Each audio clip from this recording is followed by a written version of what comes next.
Hello everyone, this is Kundan Kumar. Welcome to learning sessions. तो आज इस लेक्चर में हम लोग core banking system and accounting in computerised environment के बारे में पढ़ने वाले हैं और इससे रिलेटेड जितने भी इंपॉर्टेंट कॉन्सेप्ट है उनको हम यहाँ पर क्वेश्चंस की फॉर्म में कवर करने वाले हैं। तो फटाफट से टॉपिक को स्टार्ट करते हैं। तो सबसे पहले हम यहाँ पर कोर बैंकिंग सिस्टम के बारे में जानते हैं कि कोर बैंकिंग सिस्टम हमारा यहाँ पर क्या होता है। और कोर बैंकिंग सिस्टम का मीनिंग समझने से पहले हमें यह जानना ज़रूरी है कि कोर बैंकिंग सिस्टम के आने से पहले हमारा जो बैंकिंग स्ट्रक्चर था वो यहाँ पर कैसा था, वो कैसे अपने फंक्शंस को परफॉर्म करता था। तो इसको एक एग्जांपल के साथ यहाँ पर समझेंगे। तो मान के चलो HDFC बैंक है जिसके यहाँ पर 3 ब्रांचेस हैं। एक हमारे यहाँ पर पंजाब में है, एक हमारे यहाँ पर हरियाणा में है और एक हमारे यहाँ पर दिल्ली में। ठीक है।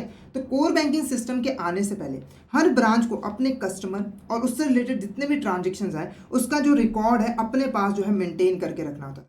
तो पंजाब अपने कस्टमर का, हरियाणा अपने कस्टमर का और दिल्ली जो है अपने कस्टमर का रिकॉर्ड जो है अपने पास मेंटेन करके रखे। तो आप यहाँ पर देख सकते हो कि कोर बैंकिंग सिस्टम के आने से पहले यहाँ पर एक बैंक की जो ब्रांचेस होती थी वो एक दूसरे के साथ इंटरकनेक्टेड नहीं होती थी बल्कि सेपरेट होती थी। जिसकी वजह से क्या होता था कि अगर यहाँ पर कोई भी कस्टमर एक पर्टिकुलर ब्रांच में अपना अकाउंट ओपन करवाता था तो वो सिर्फ और सिर्फ उसी ब्रांच का कस्टमर होता था, ना कि यहाँ पर बैंक का। जैसे एग्जांपल के मान के चलो एक कस्टमर ए है, उसने यहाँ पर पंजाब की ब्रांच में अपना अकाउंट जो है ओपन करवाया। ठीक है। तो कोर बैंकिंग सिस्टम के आने से पहले ये जो ए पर्सन है ना, इस जो पंजाब ब्रांच है उसी का कस्टमर है, ना कि HDFC बैंक का। इसका मतलब क्या हुआ कि अगर इसको कोई भी बैंकिंग सर्विस चाहिए तो वो जो बैंकिंग सर्विसेज है वो यहाँ पर पंजाब ब्रांच से ही ले सकता है, हरियाणा ब्रांच से उसको बैंकिंग सर्विसेज जो है नहीं मिल सकती। ठीक है। अब इसकी वजह से क्या होता है कि जो बैंक है अपनी सर्विसेज जो है वो कस्टमर को प्रॉपर तरीके से नहीं दे पाती है। आप मान के चलो जो एक कस्टमर है उसको किसी काम से हरियाणा जाना पड़ेगा और उसको यहाँ पर बैंकिंग सर्विसेज चाहिए। तो यहाँ पर देखो कोर बैंकिंग सिस्टम के आने से पहले उसको हरियाणा में बैंकिंग सर्विसेज मिल ही नहीं सकती। उसको जो सर्विस चाहिए वो पंजाब के पास ही जाकर, पंजाब में जाकर ही लेना पड़ेगा, जिससे क्या होगा कस्टमर को यहाँ पर डिफिकल्टी होगी। तो इस प्रॉब्लम को सॉल्व करने के लिए जो है कोर बैंकिंग सिस्टम का यहाँ पर जो है कॉन्सेप्ट लिया गया।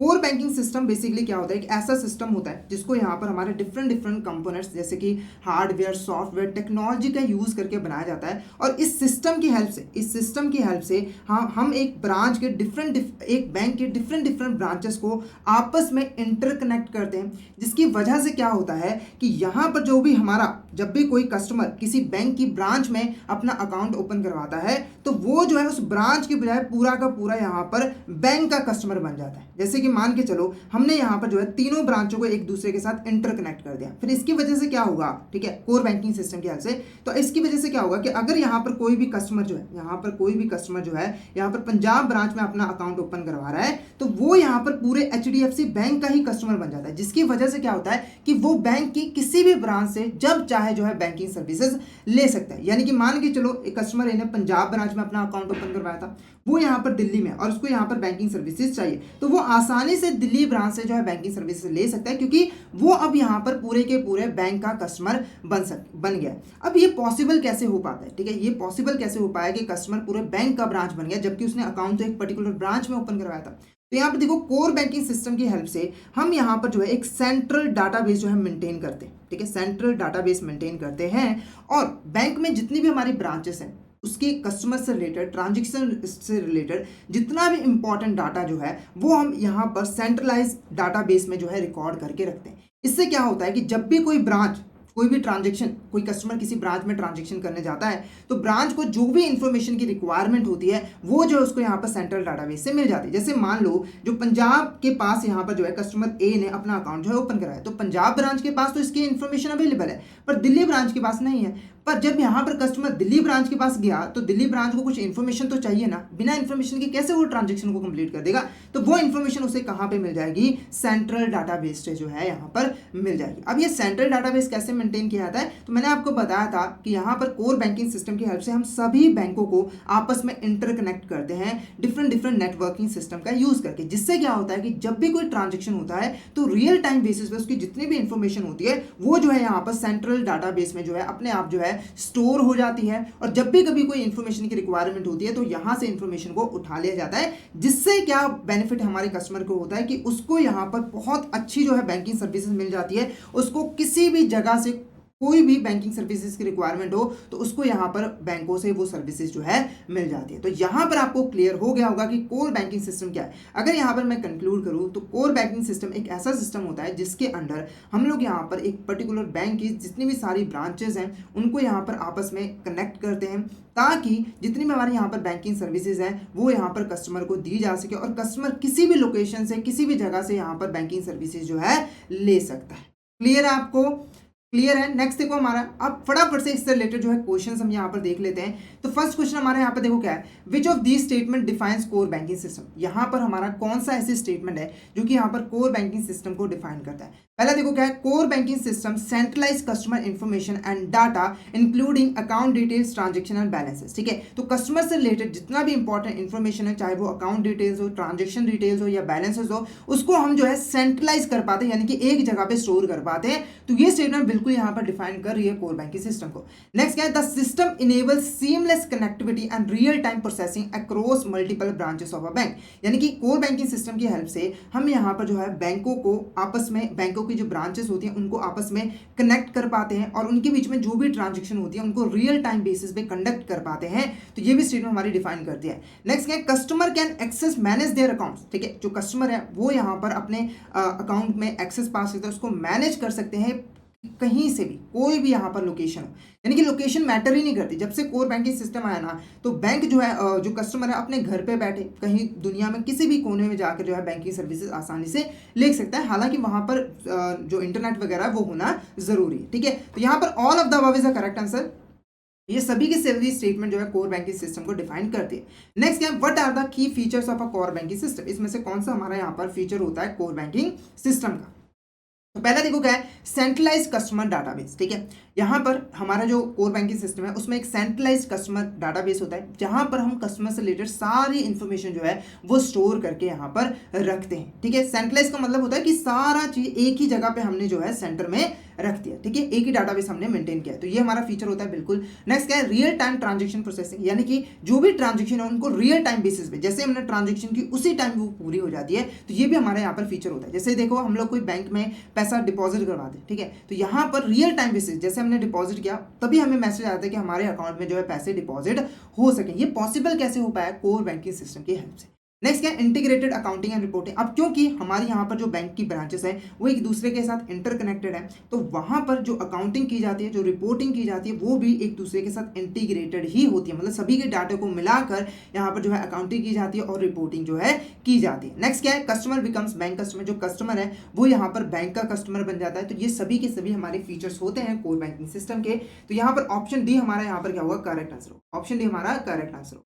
नेक्स्ट क्वेश्चन यहाँ पर देखो क्या है, what functions can be performed using a core banking system. यानी कि कोर बैंकिंग सिस्टम को अप्लाई करके कौन कौन से यहाँ पर जो है फंक्शंस परफॉर्म किए जा सकते हैं। पहला देखो क्या है, डिपॉजिट एंड विड्रॉवल, यानी कि किसी भी तरह के हम डिपॉजिट करवा सकते हैं, विड्रॉवल करवा सकते हैं, बिल्कुल ये फंक्शन कर सकते हैं। नेक्स्ट क्या है, लैंडिंग एंड लोन मैनेजमेंट, तो ये भी काम हो सकते हैं। नेक्स्ट क्या है, अकाउंटिंग ओपनिंग एंड क्लोजिंग। तो यहाँ पर हमारा ऑल ऑफ द अबव यहाँ पर करेक्ट आंसर है। तो यहाँ पर देखो कोर बैंकिंग सिस्टम की हेल्प से लगभग बैंकों के जितने भी काम है, ठीक है, वो हम यहाँ पर परफॉर्म जो है कर सकते हैं स्टैंडर्डाइज्ड फॉर्म है। ठीक है, तो ऑल ऑफ द अबव हमारे यहाँ पर क्या होगा, करेक्ट आंसर होगा।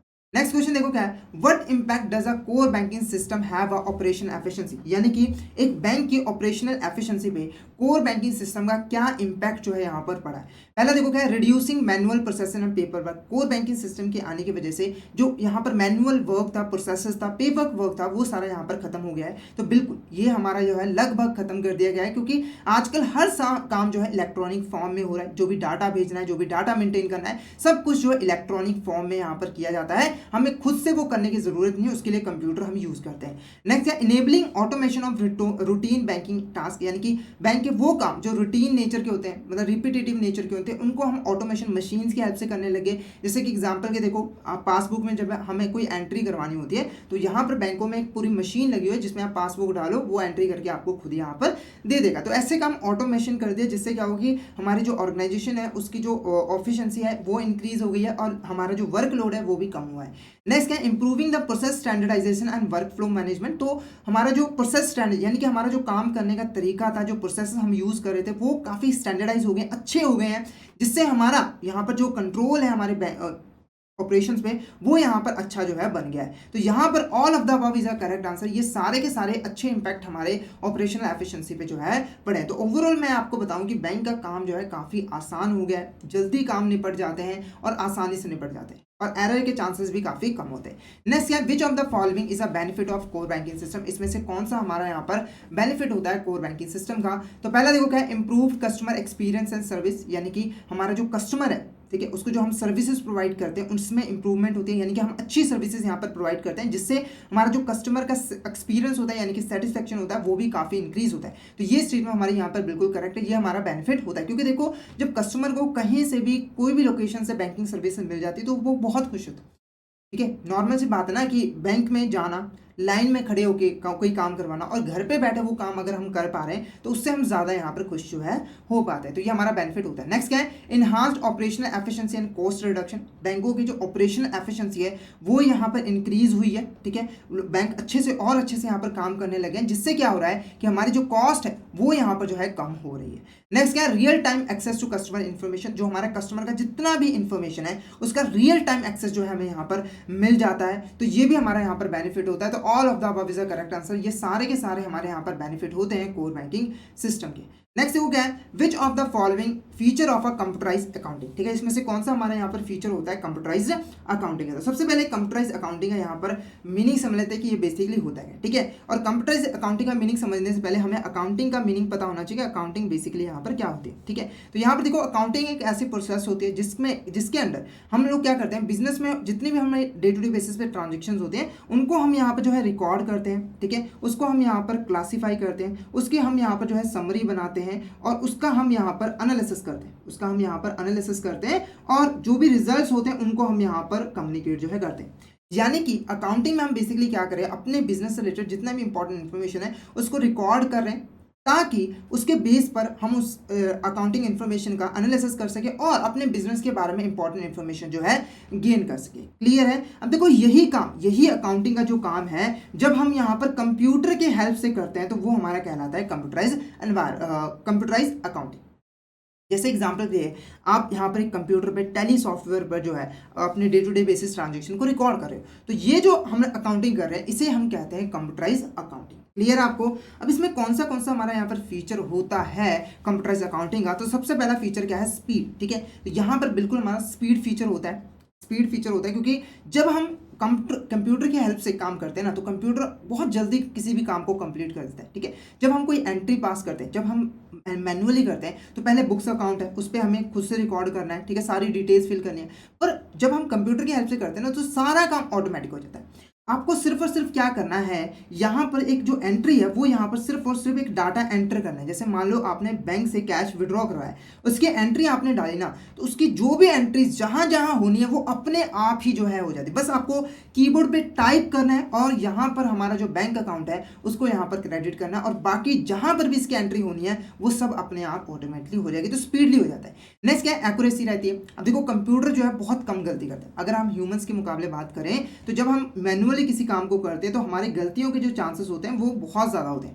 पर जब यही काम कंप्यूटर करते हैं ना तो वो क्योंकि मशीन्स हैं तो वो जो है बिल्कुल 0% यहाँ पर गलती के साथ जो है कोई भी फंक्शंस को परफॉर्म जो है वो कर पाते हैं। ठीक है, हालांकि कुछ मिस्टेक हो जाती है पर अगर हम कंपैरिजन करें मैनुअली तो एक्यूरेसी बहुत ज़्यादा अच्छी होती है। नेक्स्ट क्या है, इकॉनमी रहती है। अब देखो क्या है, कंप्यूटराइज एनवायरनमेंट है, हमें एक कंप्यूटर चाहिए, उसके अंदर एक सिर्फ सॉफ्टवेयर चाहिए और एक पर्सन चाहिए। ठीक है, पर जब हम यहाँ पर मैनुअली काम करते हैं ना तो हमें बहुत ज़्यादा स्टाफ चाहिए होते हैं। सबसे पहले देखो अकाउंटेंट चाहिए, जूनियर अकाउंटेंट चाहिए, बुक्स ऑफ अकाउंट को रिकॉर्ड करने वाला एक बुक कीपर चाहिए, है ना। ठीक है, ऐसे बहुत सारे इंप्लॉयज़ की यहाँ पर जो रिक्वायरमेंट होती है, साथ के साथ बहुत सारे बुक्स ऑफ अकाउंट हमें यहाँ पर मेंटेन करने पड़ते हैं, उस पर भी खर्च आता है। तो जो मैनुअली अकाउंटिंग है वो काफ़ी जो है महंगी होती है। पर हम जब कंप्यूटराइज इकोनॉमी की बात करें तो वहाँ पर जो हमारी कॉस्ट है वो काफ़ी कम होती है। नेक्स्ट क्या है, हायर एरर रेट, मतलब कि एरर रेट काफ़ी हाई होता है। तो ये हमारा यहाँ पर फीचर नहीं होता है क्योंकि मैंने ऑलरेडी यहाँ पर बताया था कि एरर के चांसेस बहुत ज़्यादा कम होते हैं। तो ऑप्शन सी हमारे यहाँ पर क्या है, करेक्ट आंसर है। ये 3 हमारे यहाँ पर फीचर्स होते हैं कंप्यूटराइज अकाउंटिंग के। नेक्स्ट वो क्या है, which of these is an advantage of computerised accounting, इसमें से हमारा कौन सा यहाँ पर एडवांटेज होता है कंप्यूटराइज अकाउंट का। सबसे पहले देखो क्या है, एक्यूरेट होता है, हाई स्पीड होते हैं, लो कॉस्ट ऑफ ऑपरेशन। तो ऑब्वियस सी बात है ये हमारा एडवांटेज होता है। नेक्स्ट है availability of various reports from the same accounting data. अब देखो क्या होता है ना कि कंप्यूटराइज अकाउंटिंग का एक इंपॉर्टेंट फीचर क्या है कि आपके पास एक ही डाटा है, आपके पास यहाँ पर एक ही अकाउंटिंग इन्फॉर्मेशन है, उस एक डाटा के बेस पर आप जो है वेरियस रिपोर्ट्स बना देते हैं। जैसे मैं आपको बताऊँ, मैंने भी काम किया हुआ है। मैं आपको वहाँ पर बताऊँ कि जब हम कंप्यूटराइज अकाउंटिंग करते हैं ना, तो आपको सिर्फ एक ना ऑप्शन पे क्लिक करना होता है। उस जो भी इन्फॉर्मेशन आपने रिकॉर्ड की होती है, उसी डाटा के बेस पे आप यहाँ पर मिनटों में जो है बैलेंस शीट बन जाती है, मिनटों में प्रॉफिट एंड लॉस अकाउंट बन जाता है, मिनटों में कैश फ्लो स्टेटमेंट बन जाता है। तो आप देखोगे एक ही इन्फॉर्मेशन डाटा की हेल्प से हम वेरियस रिपोर्ट जो है आसानी से फटाफट जो है मेंटेन जो है वो कर पाते हैं। उसके बाद देखोगे automatic completion of all records by feeding only one entry into the computer. तो मैंने ऑलरेडी बताया था कि कंप्यूटराइज अकाउंटिंग के अंदर हम सिर्फ एक एंट्री फिल करते हैं और उसके जितने भी और इम्पैक्ट होते हैं जहां जहां उसकी एंट्री होनी होती है, वहां पर अपने आप ही वो एंट्री जो है रिफ्लेक्ट हो जाती है। नेक्स्ट क्या, एरर फ्री अकाउंटिंग, यानी कि इसमें जो गलती होते हैं वो काफी यहाँ पर कम होते हैं। तो ये सारे के सारे हमारे यहाँ पर एडवांटेज होते हैं। तो ऑप्शन डी हमारा क्या होगा, करेक्ट आंसर। ऑप्शन डी हमारा करेक्ट आंसर होगा। नेक्स्ट क्या है, which of the following is an advantage of computerised accounting. इसमें से हमारा कौन सा यहाँ पर एडवांटेज होता है कंप्यूटराइज अकाउंटिंग का। तो पहला देखो हमारा यहाँ पर क्या है, सॉरी यहाँ पर डिसएडवांटेज था, मैं एडवांटेज बोल गया। इसमें से कौन सा हमारे यहाँ पर डिसएडवांटेज है। तो पहला देखो क्या है, requirement of special programs and professionals, कि हमें यहाँ पर स्पेशल प्रोग्राम्स और प्रोफेशनल्स की रिक्वायरमेंट होती है। ठीक है, अब देखो कोई भी चीज़ हो ना, उसके कुछ एडवांटेजेस भी होते हैं और डिसएडवांटेज भी होते हैं। जब हम उसको सिलेक्ट करते हैं तो हम ये देखते हैं कि हमें एडवांटेज आ रहा है या फिर डिसएडवांटेज ज़्यादा है। ठीक है, अगर एडवांटेज ज़्यादा है तो हम उसको सिलेक्ट कर लेते हैं और डिसएडवांटेज ज़्यादा है तो उसको हम सिलेक्ट नहीं कर पाते। तो यहाँ पर हम डिसएडवांटेज तो पढ़ रहे हैं, पर इसके कंपैरिजन में जो हमारा कंप्यूटराइज अकाउंटिंग है उसके जो एडवांटेजेस हैं वो यहाँ पर जो है काफ़ी ज़्यादा है। ठीक है, पर फिर भी कुछ डिसएडवांटेज है जिसके बारे में हमें पता होना चाहिए। तो पहला जो डिसएडवांटेज है वो ये है कि जब हम कंप्यूटराइज अकाउंटिंग की बात करते हैं तो हमें कुछ स्पेशल प्रोग्राम्स की ज़रूरत पड़ती है और उसके लिए हमें उसको परचेज करना पड़ता है, उसका सब्सक्रिप्शन करना पड़ता है, जिसके ऊपर हमें कॉस्ट आती है। जैसे एग्जाम्पल के लिए यहाँ पर मैं टैली बता दूँ। ठीक है, जो हमारी यहाँ पर टैली प्राइम है, एक अकाउंटिंग सॉफ्टवेयर है। तो अगर आपको इसको अकाउंटिंग करनी है तो इसको पहले आपको परचेज करना पड़ेगा, इसका सब्सक्रिप्शन जो है लेना पड़ेगा। साथ के साथ आपको एक प्रोफेशनल की भी रिक्वायरमेंट है। अब देखो कोई जना का ना कोई भी ऐसा पर्सन जो है टेली प्राइम को नहीं चला सकता, वही पर्सन चलाएगा जिसको इसकी पूरी नॉलेज होगी। तो आपको एक प्रोफेशनल बंदा भी चाहिए और उसको रखने के लिए आपको ज़्यादा सैलरी भी पे करनी पड़ेगी। नेक्स्ट है qualified staff required for operation. ठीक है, यहाँ पर क्वालिफाइड स्टाफ चाहिए। ठीक है, पढ़ा लिखा स्टाफ चाहिए, है ना, जिसको इसकी पूरी नॉलेज हो। साथ के साथ यहाँ पर कंप्यूटर वायरसेस भी होते हैं। देखो जब हम कंप्यूटर पे अकाउंटिंग करते हैं तो हमारा इंपॉर्टेंट डाटा जो है स्टोर होता है और कंप्यूटर वायरस की वजह से हो सकता है कि हमारा सारा डाटा जो है वो करप्ट हो जाए। ठीक है, हमारा कंप्यूटर सिस्टम ही करप्ट हो जाए, जिसकी वजह से जितना भी इंपॉर्टेंट डाटा था वो हमारे यहाँ पर हमारे पास से चला जाए, जिसका हमारे बिजनेस के ऊपर नेगेटिव इंपैक्ट जो है वो पड़ता है। तो ये सारे के सारे हमारे यहाँ पर डिसएडवांटेज होते हैं कंप्यूटराइज अकाउंटिंग के। नेक्स्ट देखो यहाँ पर नेक्स्ट क्वेश्चन हमारा, which type of computer is mostly use in scientific and mechanical field. इसमें से हमारी कौन सी यहाँ पर जो है कंप्यूटर की टाइप है जो कि यहाँ पर साइंटिफिक और मैकेनिकल फील्ड्स के में काम आते हैं। ठीक है, तो यहाँ पर मैं आपको बता दूं कि जितने भी हमारे कंप्यूटर्स होते हैं उसको हम मेनली यहाँ पर 3 टाइप्स में जो है डिवाइड कर सकते हैं, एनालॉग कंप्यूटर, डिजिटल कंप्यूटर और हाइब्रिड कंप्यूटर्स। ठीक है, तो यहाँ पर ये क्वेश्चन पूछ रहा था कि कौन सा साइंटिफिक पर्पस और मैकेनिकल फील्ड के लिए यूज किया जाता है। तो यहाँ पर देखो option A analogue computer is a correct answer. ठीक है, एनालॉग कंप्यूटर एक ऐसा कंप्यूटर होता है जो कि कंटिन्यूस बेसिस पे सिग्नल्स का यूज करके जो है कैलकुलेशंस करता रहता है। ठीक है, हमारे जितने भी क्वांटिटेटिव क्वालिफिकेशंस होते हैं जैसे कि वोल्टेज हो गया, पावर हो गया, ये सभी की कैलकुलेशन करने के लिए हम जो है एनालॉग कंप्यूटर को यूज करते हैं। ठीक है, अब साइंटिस्ट मोस्टली जो है रिसर्च वगैरह करते हैं, वहां पर वो वोल्टेज वगैरह की कैलकुलेशन करते हैं। ठीक है, तो उसके लिए एनालॉग कंप्यूटर ही यहाँ पर जो है बेस्ट होता है और ये जो है काफी फास्ट होता है, ये बहुत जल्दी जो है यहाँ पर कैलकुलेशन परफॉर्म करके हमारे साइंटिफिक को दे देता है, हजारों कैलकुलेशन जो है एक ही बार में करके दे देता है और ये कंटिन्यू बेसिस पे काम करता ही रहता है। क्लियर है। नेक्स्ट वो क्या है, डिजिटल कंप्यूटर। अब डिजिटल कंप्यूटर क्या होता है, ये हमारा एक नॉर्मल कंप्यूटर होता है जो कि आज के जमाने में हम लोग यूज करते हैं। ठीक है, जैसे बैंकों में हो गया, किसी अदर इंस्टीट्यूशन में हो गया, वहां पे जो कंप्यूटर आप देखोगे ना वो डिजिटल कंप्यूटर होते हैं। ये सिंपली क्या करते हैं, हमसे डाटा लेते हैं, उसके ऊपर प्रोसेसिंग करते हैं और उन्हें हमें जो है आउटपुट जो है प्रदान करके दे देते हैं। क्लियर है, इसमें हम सीपीयू वगैरह का यूज करते हैं और सिंपल कैलकुलेशन के लिए हम इसको जो है यूज करते हैं। नेक्स्ट क्या है, हाइब्रिड कंप्यूटर। अब हाइब्रिड कंप्यूटर क्या होता है, सिंपली देखो एक ऐसा कंप्यूटर जिसमें इन दोनों के कैरेक्टरिस्टिक्स हो, यानी कि वो फास्ट कैलकुलेशन भी कर रहा है, ठीक है, फिजिकल क्वांटिटीज की, वोल्टेज, पावर वगैरह भी बता रहा है, साथ के साथ वो डिजिटल कंप्यूटर का भी यहाँ पर काम कर रहा है, जो नॉर्मल हम अकाउंटिंग के लिए काम कर रहे हैं वो सारे भी परफॉर्म कर रहा है। तो वो हमारा यहाँ पर हाइब्रिड कंप्यूटर जो है वो कहलाता है। तो none of the above is sorry, यहाँ पर हमारा ऑप्शन ए यहाँ पर करेक्ट आंसर जो है होगा। तो यहाँ पर ऑप्शन ए हमारा क्या होगा, करेक्ट आंसर होगा। क्लियर है। नेक्स्ट क्वेश्चन यहाँ पे देखो क्या है, which of the following function in banking can be computerised, यानी कि हमारे यहाँ पर कौन कौन से ऐसे फंक्शंस हैं जिनको कंप्यूटराइज किया जा सकता है। बैंकों के अंडर, यानी कि इन काम को कंप्यूटर की हेल्प से किया जा सकता है। पहला क्या है, डिपॉजिट एंड लैंडिंग। बिल्कुल आजकल ये होता भी है, आप डिपॉजिट करवाने जा रहे हो तो जो हमारा पर्सन है वो कंप्यूटर पे एंट्री पास कर रहा है तो डिपॉजिट ले रहा है। लैंडिंग भी कंप्यूटर की हेल्प से की जा रही है। इंश्योरेंस एंड इन्वेस्टमेंट भी कंप्यूटर की हेल्प से की जा रही है। कस्टमर सर्विस और मार्केटिंग, कस्टमर से सर्विसेज से रिलेटेड जो भी काम है, उनकी जो क्वेरीज हैं उनको भी यहाँ पर कस्टमर के कंप्यूटर की हेल्प से यहाँ पे जो है सॉल्व किया जा रहा है। मार्केटिंग भी की जा रही है। तो ऑल ऑफ द अबव यहाँ पर करेक्ट आंसर होगा। ये सारे फंक्शन जो है यहाँ पर हम कोर बैंकिंग कंप्यूटराइज की हेल्प से, कंप्यूटर की हेल्प से परफॉर्म कर पाते हैं। नेक्स्ट देखो क्या है, what is the primary goal of information security. ठीक है, अब देखो जो हमारा यहाँ पर जब भी हम कंप्यूटर की हेल्प से सारी ट्रांजेक्शन को करते हैं तो जो हमारा डाटा होता है वो इलेक्ट्रॉनिक फॉर्म में जो है सेव होता है, ठीक है, स्टोर होता है, जिसकी वजह से क्या होता है कि यहाँ पर कई सारे थ्रेट होते हैं कि कोई पर्सन उसको चुरा ना ले, कोई हम पे अटैक ना कर दे, ठीक है, यहाँ पर हमारे सिस्टम को कोई हैक ना कर ले। जिसके लिए क्या होता है कि हमें यहाँ पर अपने जो इन्फॉर्मेशन सिस्टम होता है उसको प्रॉपर तरीके से सिक्योर रखना यहाँ पे जो है ज़रूरी होता है। ठीक है, अब आपके दिमाग में क्वेश्चन आएगा कि इन्फॉर्मेशन सिस्टम बेसिकली है क्या और उसको कैसे यहाँ पर सिक्योर किया जाता है। तो सिंपली देखो, इन्फॉर्मेशन सिस्टम किसी भी ऑर्गेनाइजेशन के अंदर एक ऐसा सिस्टम होता है जिसकी हेल्प से ऑर्गेनाइजेशन से रिलेटेड जितने भी हमारे इंपॉर्टेंट इन्फॉर्मेशन है, डाटा है, उसको हम यहाँ पर जो है स्टोर करते हैं। ठीक है, पहले हम यहाँ पर कलेक्ट करते हैं, उसके बाद उसको हम स्टोर करते हैं और उन लोगों तक पहुँचाते हैं जिनको उन इन्फॉर्मेशन की जो है रिक्वायरमेंट होती है। तो इन ऑर्गेनाइजेशन के अंडर जितना भी हमारा इन्फॉर्मेशन है उसको मैनेज करने का काम कौन परफॉर्म करता है, इन्फॉर्मेशन सिस्टम जो है यहाँ पर परफॉर्म करता है। ठीक है, अब इन्फॉर्मेशन सिस्टम बेसिकली है तो है क्या, तो यहाँ पर देखो इन्फॉर्मेशन सिस्टम कुछ कंपोनेंट्स का कॉम्बिनेशन। कौन कौन से कंपोनेंट्स, हमारे लोग हो गए जो कि इन्फॉर्मेशन सिस्टम में डाटा कलेक्ट करने का काम करते हैं। उसके बाद हमारे यहाँ पर हार्डवेयर हो गए, सॉफ्टवेयर हो गए, टेक्नोलॉजी हो गए, नेटवर्क सिस्टम हो गए। इन सभी के कॉम्बिनेशन को हम यहाँ पर जो है इन्फॉर्मेशन सिस्टम कहते हैं और इन सभी के कॉम्बिनेशन की हेल्प से हम डाटा को कलेक्ट करते हैं, स्टोर करते हैं और उनको जो है वेरियस पर्पजेस के लिए यूज जो है वो कर पाते हैं। क्लियर है, तो यहाँ पर इस इंफॉर्मेशन सिक्योरिटी को सिक्योर करके रखना जरूरी है ताकि हमारा जो डाटा है, जो इन्फॉर्मेशन है, वो भी यहाँ पर जो है सिक्योर है। ठीक है, तो यहाँ पर क्वेश्चन पूछ रहा था कि प्राइमरी गोल क्या होता है इंफॉर्मेशन सिक्योरिटी का। तो पहला देखो क्या, प्रोटेक्टिंग डाटा कॉन्फिडेंशियलिटी। इसका मतलब क्या है कि हमारा जो डाटा है ना वो कॉन्फिडेंशियल, यानी कि जो इन्फॉर्मेशन हमें पता है वो किसी और पर्सन को जो कि जिसको उस इन्फॉर्मेशन की जानकारी नहीं होनी चाहिए, उसको उस इन्फॉर्मेशन के बारे में जो है पता ना चल सके। जैसे एक बैंक है वो अपने कस्टमर की डिटेल्स को कॉन्फिडेंशियल रखता है ताकि कोई अदर पर्सन यहाँ पर इस डिटेल्स का यूज करके हमारे कस्टमर को कोई भी नुकसान जो है वो ना पहुंचाए। नेक्स्ट क्या है, इंश्योर डाटा इंटीग्रिटी। ठीक है, डाटा इंटीग्रिटी का मतलब होता है कि जो हमारा डाटा है वो सही है, मतलब उसमें ना तो कोई अल्टरेशन की गई है ना ही उसमें कोई भी यहाँ पर चेंजेस किए गए हैं। जैसा हमारा डाटा था वैसे ही हमारा डाटा जो है मेंटेन है, कोई भी उसमें अनऑथराइज एक्सेस करके कोई चेंजेस वगैरह नहीं किए गए। क्लियर है, तो डाटा इंटीग्रिटी को इंश्योर करना जरूरी होता है। नेक्स्ट है safeguarding against unauthorised access, यानी कि हमारा अनऑथराइज एक्सेस को हमें यहाँ पर रोकना है। अनऑथराइज एक्सेस का मतलब क्या है, वो पर्सन जिन्हें हमें एक्सेस नहीं देना है अपने डाटाबेस में, ठीक है, उनको रोकना है। ठीक है, उनको रोकना है कि वो हमारे डाटाबेस में एंटर ना करे और हमारे इन्फॉर्मेशन को यूज जो है वो ना कर पाए। तो ये सारे के सारे हमारे प्राइमरी गोल होते हैं इन्फॉर्मेशन सिक्योरिटी के।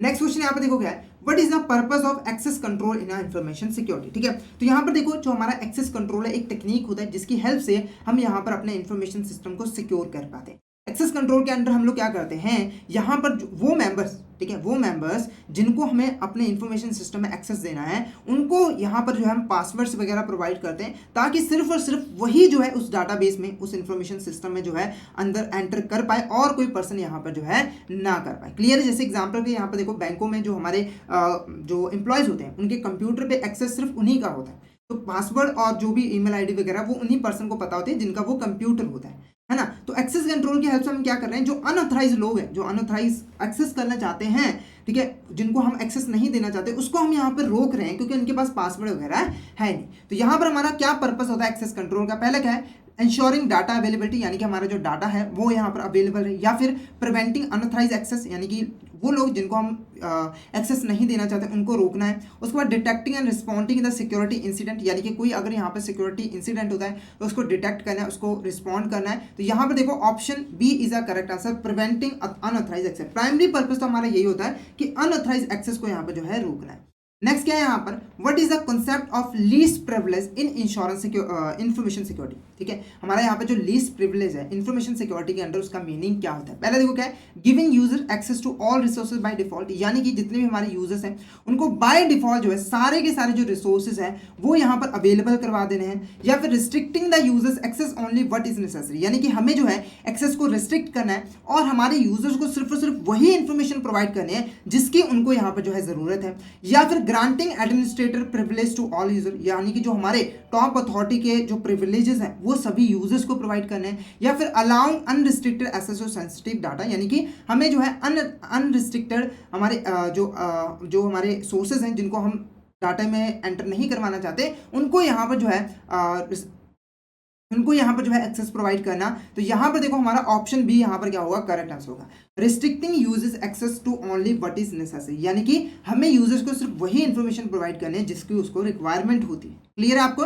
जैसे आप लोगों को पता है बैंक के अंदर बहुत सारी इंफॉर्मेशन, ठीक है, बहुत सारी इंफॉर्मेशन है, जैसे कि कितना कैश आया, कितना गया, उसके बाद कितना प्रॉफिट हुआ, कितना लॉस हुआ, किस पॉलिसी में कितना पैसा लगाया, कहाँ कहाँ पे इन्वेस्टमेंट की। ठीक है, देखो जितने हमारे यूजर्स हैं जो बैंक में काम करें उनको वो सभी इंफॉर्मेशन की रिक्वायरमेंट नहीं होती और बैंक वो प्रोवाइड भी नहीं करता। ठीक है, जो टॉप अथॉरिटी होती है उनके पास सारी इन्फॉर्मेशन होती है, जो हमारे यहाँ पर उससे नीचे होती है उसके पास थोड़ी कम इन्फॉर्मेशन होती है, उससे नीचे थोड़ी कम इन्फॉर्मेशन होती है। तो ऐसा एक सीक्वेंस वाइज जो है यहाँ पर चलता है, तो वो हम कर कैसे पाते हैं, लीस्ट प्रिविलेज की हेल्प से। नेक्स्ट देखो क्या है, what is the importance of users awareness and training in information security, यानी कि जो हमारे यूजर्स हैं जो कि इंफॉर्मेशन सिस्टम का यूज करते हैं उनकी यहाँ पर अवेयरनेस और ट्रेनिंग का क्या इंपॉर्टेंस है हमारे इंफॉर्मेशन सिक्योरिटी का। यानी कि अगर हम यहाँ पर यूजर्स को अवेयर करते हैं, ट्रेनिंग देते हैं, तो उससे हमारा इंफॉर्मेशन सिस्टम पे क्या यहाँ पर इंपैक्ट पड़ता है। पहले देखो क्या, इनहांसिंग पासवर्ड कॉम्प्लेक्सिटी। अब देखो क्या होता है कि जो हमारे यूजर्स हैं जब वो अवेयर हो जाते हैं, ट्रेनिंग उनको प्रॉपर दी जाती है, तो वो यहाँ पर पासवर्ड कॉम्प्लेक्सिटी बना सकते हैं, यानी कि एक बहुत डिफिकल्ट पासवर्ड बनाते हैं जिसको क्रैक करना मुश्किल होता है, जिससे क्या होता है हमारा इंफॉर्मेशन सिस्टम जो है वो सिक्योर होता है। नेक्स्ट है प्रमोटिंग गुड्स सिक्योरिटी प्रैक्टिसेस, यानी कि यहाँ पर हमें जो अच्छी सिक्योरिटी प्रैक्टिसेस है उसको हम यहाँ पर प्रमोट कर पाते हैं, क्योंकि कस्टमर हमारे जो यूजर्स हैं उन्हें पता है कि उन्हें कौन कौन से काम करने हैं जिससे हमारा इंफॉर्मेशन सिक्योरिटी जो है वो यहाँ पर सिक्योर रहेगा, वो वही फंक्शंस को परफॉर्म करेंगे। नेक्स्ट क्या है, इंप्लीमेंटिंग एडवांस इंक्रिप्शन टेक्निक्स। हमें जो है एडवांस मतलब कि बहुत अच्छे इंक्रिप्शन टेक्निक्स का यूज़ करना है ताकि हमारा जो डाटा है वो यहाँ पर जो है सिक्योर रहे। तो यहाँ पर देखो all of the above is the correct answer. ये तीनों के तीनों हमारे इंपॉर्टेंस रखते हैं जब भी हम यहाँ पर यूजर्स की अवेयरनेस और ट्रेनिंग करवाते हैं। क्लियर है। नेक्स्ट देखो यहाँ पर हमारा नेक्स्ट क्वेश्चन देखो, नेक्स्ट क्वेश्चन हमारा what is the concept of defence in depth in information security, यानी कि हमारे यहाँ पर डिफेंस इन डेप्थ का क्या मीनिंग होता है इंफॉर्मेशन सिक्योरिटी के अंदर। पहले देखो क्या है, relying on single security control, यानी कि हमें अपने इन्फॉर्मेशन को सिक्योरिटी को हमारे इन्फॉर्मेशन सिस्टम को सिक्योर करने के लिए एक सिंगल सिक्योरिटी कंट्रोल जो है रखने की रिक्वायरमेंट है और ज़्यादा नहीं। ठीक है। नेक्स्ट क्या है, इंप्लीमेंटिंग मल्टीपल लेयर्स, यानी कि हमें मल्टीपल लेयर्स की यहाँ पर जो है सिक्योरिटी जो है अप्लाई करनी है अपने इन्फॉर्मेशन सिक्योरिटी पे। या फिर detecting and responding the security incidents, यानी कि जितने भी सिक्योरिटी इंसिडेंट्स होते हैं, जो भी अटैक्स वगैरह होते हैं, उनको डिटेक्ट करना है, उसको रिस्पॉन्ड करना है, उसको ठीक करना है। या फिर allowing unrestricted access to network, मतलब कि यहाँ पर जो हमारे अनरिस्ट्रिक्टेड एक्सेस है उनको यहाँ पर जो है नेटवर्क रिसोर्सेज के लिए अलाउ करना है। तो आंसर यहाँ पर मैं आपको बता दूँ, option B is a correct answer. Implementing multiple layers of security control is a correct answer. ठीक है। अब देखो क्या होता है ना, अगर हम यहाँ पर सिर्फ एक कंट्रोल लगाते हैं तो अगर कोई पर्सन बाई चांस उसको हैक कर लेता है तो उसके पास सारी इन्फॉर्मेशन का जो है एक्सेस आ जाता है, जिससे हमारा इन्फॉर्मेशन सिक्योर जो है सिक्योर नहीं रह पाता। और जब हम मल्टीपल लेयर्स का यूज़ करते हैं, यानी कि बहुत ज़्यादा यहाँ पर सिक्योरिटी कंट्रोल अप्लाई करते हैं, तो इससे क्या होता है कि अगर बाई चांस एक हमारे यहाँ पर हैक भी हो जाता है तो दूसरा यहाँ पर बना रहेगा। जैसे मैं एग्जांपल दूँ, देखो हम हमारे मोबाइल फ़ोन होते हैं, सबसे पहले उसके ऊपर हमारा स्क्रीन लॉक होता है, उसके बाद उसके अंदर हमारे जो ऐप्स होते हैं उसके ऊपर भी हम यहाँ पर लॉक जो है लगा सकते हैं। तो ये हमारी एग्जाम्पल है मल्टीपल लेयर्स की। ठीक है। अगर आपका मतलब फ़ोन वैसे गुम हो जाता है, कुछ भी हो जाता है, तो उसके इसमें देखो अगर सिर्फ आपने स्क्रीन लॉक लगाया हुआ है तो बाई चांस अगर उस स्क्रीन लॉक किसी ने खोल लिया तो आपकी पर्सनल इन्फॉर्मेशन सभी में जो है एक्सेस कर पाएगा वो इन्फॉर्मेशन, जो कि काफ़ी यहाँ पर नुकसानदायक होगा, है ना। तो इसके लिए हम लोग क्या करते हैं, ऐप्स को भी यहाँ पर लॉक लगा के रखते हैं, देखिए ताकि बाई चांस अगर कोई हमारा मेन स्क्रीन का लॉक जो है वो यूज़ कर भी ले, उसको आइडेंटिफाई कर भी ले, तो हमारा डाटा जो है वो सिक्योर है। तो यहाँ पर हमने जो है कोर बैंकिंग सिस्टम और कंप्यूटराइज अकाउंटिंग के बारे में डिटेल में पढ़ लिया है। आई होप आपको यहाँ तक क्लियर हो गया होगा। अगर आपको यहाँ तक किसी भी तरह का डाउट हो तो आपको टेलीग्राम व्हाट्सएप ग्रुप पे आप हमें मैसेज कर सकते हो, आपके डाउट्स को वहाँ पर जो है क्लियर कर दिया जाएगा। तो आज के लिए इतना ही। तो मिलते हैं नेक्स्ट लेक्चर में। Thank you so much everyone.